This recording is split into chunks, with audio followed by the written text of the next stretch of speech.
চলে গেলেন, কদম মোবারকের পাশে বসে গেলেন। লাব্বাইকা ওয়া সাআদাইকা ইয়া রাসূলুল্লাহ, ইয়া রাসূলুল্লাহ আপনি আমাকে ডেকেছেন। কুনতু উসাল্লি, আমি নামাজ পড়ছিলাম, এই জন্য আপনার ডাকে সাড়া দিতে পারি নাই। আল্লাহর হাবিব পাক সাল্লামা এটা বলেন নাই তুমি ভালো করেছো, বুঝতে পারছেন? তিনি এটা বলেন নাই তুমি ভালো করেছো। আপনি বলেন, আপনি ফতোয়া দেন, তিনি তো নামাজ পড়ছিলেন, তিনি কি ভালো কাজ করেন নাই? বলুন, ভালো কাজ করেন নাই? কিন্তু সরকার কিন্তু বলেন নাই তুমি ভালো করেছো, বরং সরকার তার কাছে প্রশ্ন করেছেন, জিজ্ঞেস করেছেন, আলাম তাসমা কাউলাল্লাহি তাবারাকা ওয়া তাআলা, তুমি কি আমার আল্লাহর কালাম শুনো নাই? আমার আল্লাহ যে তেলাওয়াত করেছেন তা কি তোমার কানে যায় নাই? তিনি বলেছেন, ইস্তাজিবু লিল্লাহি ওয়া লির রাসূলি ইযা দাআকুম, তুমি নামাজে থাকো, নামাজের বাহিরে থাকো, ঘরে থাকো, বাহিরে থাকো, যে অবস্থায় থাকো না কেন, নামাজেও যদি থাকো, নামাজ ছেড়ে দিয়ে সরকার যখন ডাকবে তখন সরকারের ডাকে তোমাকে হাজির দিতে হবে।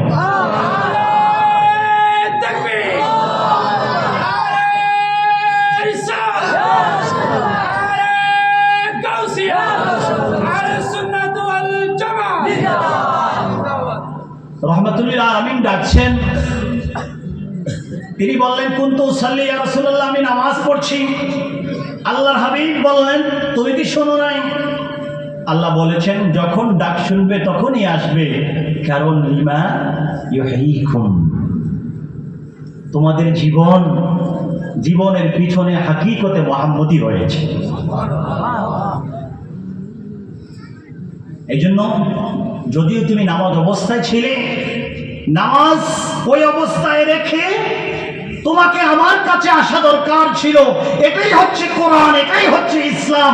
আমি নবীর ডাকে নামাজরত অবস্থায় যদি কেউ সাড়া দেয়, আমি নবী ফতোয়া দিয়ে দিচ্ছি তার নামাজ ভেঙ্গে যাবে না। মসজিদে নববীতে 17 ওয়াক্ত নামাজে রহমাতুল্লিল আলামিন তিনি জামাতে শরীক হতে পারেন নাই। সহিহ বুখারীর হাদিস, অনেক কঠিন অবস্থায়, অনেক কঠিন অসুস্থ ছিলেন। সরকারে কায়নাত আম্মা জান আয়েশা সিদ্দিকা রাদিয়াল্লাহু তাআলা আনহাকে বললেন, হে আয়েশা, মুরি আবু বকরিন ফালিসাল্লি বিন নাসি, তুমি আবু বকরকে আদেশ করো, আমার আবু বকরকে আদেশ করো, আবু বকর যেন ইমামতি করে মানুষকে নিয়ে নামাজ আদায় করে। আয়েশা সিদ্দিকা রাদিয়াল্লাহু তাআলা আনহা তিনি বললেন, আমার বাবা তো নরম মানুষ, তিনি আপনার জায়গায় তো দাঁড়িয়ে থাকতে পারবেন না, কাঁদবেন। আরাকুল কুলুব আরহামুন নাস, আল্লাহর হাবিব যাকে বলেছেন। যাই হোক, আল্লাহর হাবিবের আদেশ চূড়ান্ত পর্যায়ে বাস্তবায়ন করার জন্য 17 ওয়াক্ত নামাজ তিনি পড়িয়েছেন। আয়েশা রাদিয়াল্লাহু তাআলা আনহাকে বলেন, আয়েশা ইরফাইস সিতারা, দরজা বা জানালার যে পর্দা আছে এই পর্দাটা একটু উঠাও, আমি দুনিয়া থেকে রব্বে কারীমের দুয়ারে যাওয়ার আগে আমি শেষ পর্যায়ে একটু দেখে যেতে চাই আমার উম্মত কিভাবে নামাজ পড়ছে। আয়েশা রাদিয়াল্লাহু তাআলা আনহা যখন পর্দাটা সরালেন, দেখলেন যে হযরত সাইয়েদনা আবু বকর ইমামতি করছে আর সাহাবায়ে কেরাম আবু বকর রাদিয়াল্লাহু তাআলার পিছনে নামাজ পড়ছে। আল্লাহর হাবিব পাক সাল্লামা আবু বকর রাদিয়াল্লাহু তাআলাকে দিয়ে নিজের জীবদ্দশায় 17 ওয়াক্ত নামাজ পড়িয়ে প্রমাণ করে দিলেন, আমার পরে যিনি খলিফা হবে তিনি হচ্ছে হযরত আবু বকর রাদিয়াল্লাহু তাআলা। যাই হোক, সেটা অন্য বিষয়। আবু বকর রাদিয়াল্লাহু তাআলা নামাজ পড়ছেন, রহমাতুল্লিল আলামিন ফাওয়াজাদা খিফাতান, তিনি একটু হালকা অনুভব করলেন। তিনি 2 জন সাহাবী কাঁধে ভর দিয়ে ঘর মোবারক থেকে হুজরা শরীফ থেকে বের হলেন। তারপরে কদম মোবারক জমিনের সাথে শেষরাতে, আপনারা কি বলেন, শেষরাতে বা টানতে টানতে জমিনের সাথে লাগিয়ে মসজিদের নববীতে এই প্রবেশ করবেন। দরজায় মাত্র গেলেন, সরকারে কায়নাত যেই দিকে যাইতেন 1 মাস পর্যন্ত ওই রাস্তা দিয়ে সরকারের খুশবু দেখা যেত। মানুষগুলো ওই রাস্তায় চললে বুঝতে পারতো এই রাস্তা দিয়ে আর কেউ যায় নাই, সরকারে কায়নাত এই রাস্তা দিয়ে চলে গেছেন, হেঁটেছেন। মসজিদে নববীর দরজায় যখন তিনি গেলেন, খবর হয়ে গেছে আর তো কেউ না, সরকার চলে আসছে। এখন বলেন, সরকার যদি চলে আসে, হযরত আবু বকর রাদিয়াল্লাহু তাআলা কি ইমামতিতে দাঁড়িয়ে থাকতে পারবেন? আবু বকর রাদিয়াল্লাহু তাআলা ধরুন মসজিদের এটা হচ্ছে পূর্ব দিক, পূর্ব দিকের এখানে রহমতুল্লিল আলামিন গেলেন, আবু বকর রাদিয়াল্লাহু তাআলা মসজিদের ওই জায়গায় পশ্চিম দিকে তিনি কিবলার দিকে ফিরে ইমামতি করছেন, আল্লাহর হাবিব পূর্ব দিকে এদিকে আছেন, সাহাবায়ে কেরাম পিছনে আছেন। যখন সরকারের খুশবু পেলেন, বুঝতে পারলেন রহমতুল্লিল আলামিন মসজিদে নববীতে আসছে। আবু বকর রাদিয়াল্লাহু তাআলার কিবলা ছিল এতক্ষণ পর্যন্ত কাবা পশ্চিমে, তিনি তার কিবলাকে ঘুরিয়ে কাবা নবী মুস্তাফার দিকে ফিরে গেলেন। দেখেন অবস্থাটা ছিল কি, নামাজ পড়ছেন। খেয়াল করবেন, সরকার কিন্তু বলবে না তোমাদের নামাজ ভেঙে গেছে আবার নামাজ পড়ো। আমি সূরা ফাতিহার মধ্যে কিন্তু আছি। আবু বকর রাদিয়াল্লাহু তাআলা পশ্চিমে ছিলেন কিবলার দিকে, আল্লাহর হাবিব পূর্ব দিকে, কিবলার বিপরীতে।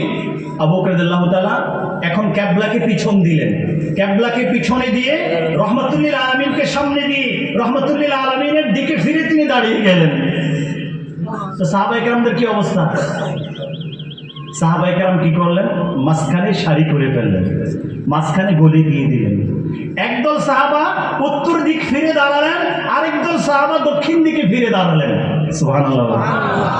আবু বকর রাদিয়াল্লাহু তাআলা কিবলার বিপরীতে দাঁড়ালেন, একদল সাহাবী তারা মাঝখানে গলি করে দিলেন, তারা দুই পাশে একদল আরেকদলের মুখোমুখি হয়ে দাঁড়ালেন। কেউ এখন আর কিবলার দিকে নাই। কিবলার দিকে কেউ আছে? সরকারে কায়নাত গলির মাঝখান দিয়ে তিনি ইমামতির জায়গায়, মেহরাবের জায়গায় চলে গেলেন। আবু বকর রাদিয়াল্লাহু তাআলাকে বললেন, আবু বকর তুমি ইমামতি করো। আবু বকর রাদিয়াল্লাহু তাআলা ইমামতি করতে রাজি হন নাই, কারণ রহমতুল্লিল আলামিন তিনি তো ইমাম, তিনি তো ইমামুল আম্বিয়া, তিনি তো ইমামুল আম্বিয়া খেতাব পেয়েছেন, খেতাব নিয়ে দুনিয়াতে এসেছেন। আল্লাহ এটাকে এজহার করেছেন, ওনার পিছনে উনি বাদ দিয়ে 1 লক্ষ বা 2,24,000 পয়গম্বরের সবাইকে উনি বাদ দিয়ে যারা থাকে বাকি সবাইকে ওনার পিছনে হাজির করিয়ে ওনাকে ইমাম বানিয়ে উনি যে ইমামুল আম্বিয়া, ইমামুল মুরসালিন, এই এজহার, এই লকবকে আল্লাহ বাইতুল মুকাদ্দাসে মেরাজের সফরে এটাকে তিনি এজহার করেছেন, উম্মতের সামনে, সৃষ্টির সামনে তুলে ধরেছেন। তো ইমামুল আম্বিয়া যখন জীবিত, ইমামুল আম্বিয়া যিনি ইমাম, কুল কায়নাতের যিনি ইমাম, তিনি কি আবার কারো মুক্তাদি হবেন নাকি? এই জন্য আহলে সুন্নাত ওয়াল জামাতের সিদ্ধান্ত, বিশেষ করে ফাতহুল বারীর মধ্যে হাফেজ ইবনে হাজার আসকালানী রাহমাতুল্লাহি আলাইহি এখন থেকে 600 বছর পূর্বে বুখারী শরীফের বিশ্ববিখ্যাত ব্যাখ্যা গ্রন্থ লিখেছেন। সেটার মধ্যে তিনি প্রমাণ করেছেন রহমতুল্লিল আলামিন জীবনে কারো পিছনে নামাজ পড়েন নাই, কারণ তিনি তো মুক্তাদি হওয়ার জন্য আসেন নাই, বরং তিনি ইমাম হওয়ার জন্য আসছেন, ইমাম বানানোর জন্য আসছেন। সুবহানাল্লাহ। রহমতুল্লিল আলামিন